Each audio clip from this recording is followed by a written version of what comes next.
Just got done with a session with a client and wanted to make a companion follow-up video to my last video about spirituality and politics, and are you willing to give what you want to receive?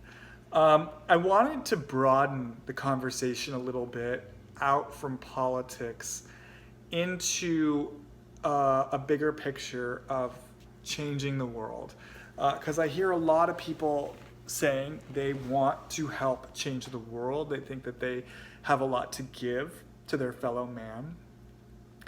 And a lot of times what I notice happens when people say they want to give back to the world is that it's very outwardly focused. It's like, let me think about how I want other people to change. I want other people to, come into deeper consciousness around their hatred, to come into deeper consciousness around the destructive aspects of themselves. I want to, I want the patriarchy to kind of own its abuse of power. I want other people to do certain things, or to learn certain things, or to change certain things. Here's the problem with that. You can't change anyone for them. If we take this off the macrocosm of the world and social change, and we instead make it a little bit more microcosmic, thinking about like personal relationships that we have with friends or lovers or family, right? It's like you can never change someone. You can never make someone heal. You can never make them conscious if they're not open to the consciousness, right? So that's why we always tell people, like, don't date someone because of who you think they have the potential to be. Date someone for whom they actually are right now, right? You can't make someone want to heal or change. They have to want or heal or change for themselves. So where does this leave you when you are someone who wants to affect change in the world, and it feels like that change is dependent upon other people changing? I'm glad you asked. This comes back to the principle of your own personal vibration. And it's very much based on the spiritual principle of the hologram. I talk about this a lot with my individual clients. I'm going to speak a little bit about it here now with you. If you are not familiar with what a hologram actually is, let me give you the definition right now. A hologram is basically, so let's say we have a hologram of the number 9. Okay, you've got a big holographic 9. What actually makes it a hologram is that each small particle of that large 9 is a little 9. So basically you've got lots of little 9s making up the big 9, and that's what makes it a hologram. It's when each individual part is a reflection of the whole, and the whole is a reflection of each individual part. It's a very spiritual principle because it's this idea that everything's unified. So me as an individual human being, I'm an individual part, right? But on a fundamental level, I'm also a reflection of the greater whole, and the greater whole is a reflection of me. So there's this kind of inherent connection in the ether between me and each other individual part, and how we make up the greater collective, okay? So what does this mean?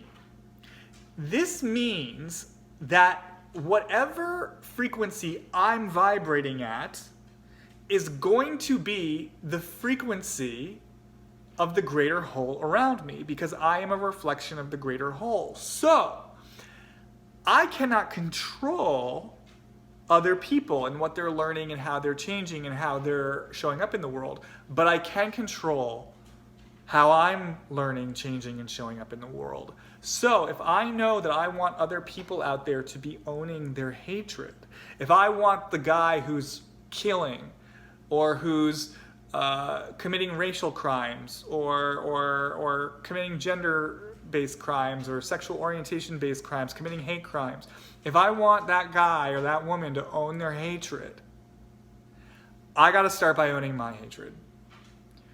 I gotta start by owning the place in me that's destructive, owning the place in me that wants to kill, owning the place in me that could kill. And if I'm focused outwardly on the other, no, I'm the good guy, I'm the liberal. I'm the liberal. I believe in peace and love. I want the immigrants coming to America. I believe in harmony. I don't have any hatred to own. I just need to get the bad guys. They're the ones who need to own their hatred. Oh, that's no good. That's no good because you're bypassing something inside you, because guess what? If it's out there, it's in you. Because we're a hologram. And guess what? You're a human being. So you do have hatred in you. You do. I do. You have prejudice in you. I do. We're humans. This is part of our human, palette of colors. It just is. Now, it may not show up in the same way. You might not be some overt, blustering bigot who doesn't think about the kind of hateful rhetoric they're spewing. But I'm telling you, it lives in you in other ways. It lives in you in subtler ways. It lives in you in quieter ways. And if you're bypassing that, then that is what you are reflecting out there in the greater whole. So this is actually great news, because I see so many people sometimes get really overwhelmed by, how do I change the world? How do I change the world? How do I get people to see? How do I get people to see? You don't. You don't get people to see. That's not your job. Okay? You're never going to get people to see. And why that's such good news is you get to surrender something that's not going to work in the first place. And instead you get to return something that you actually have some amount of control over, which is your relationship to yourself and how you show up in the world. So again, just like with my post about politics, really start thinking about what is it you want to see happening in the world. What is it that you want to see created in the world? What's the shadow work you want to see other people doing in the world? And then start understanding that's the work that you need to start doing inside yourself. And then by doing that inside yourself, you are affecting the hologram of the greater collective that you're currently in. So don't worry so much about what the other guy is doing. Come back here.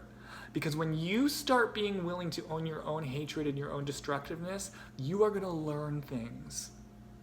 Not just about yourself, but about your fellow man and about humanity. And you are going to expand your overall capacity for holding space for multiple perspectives.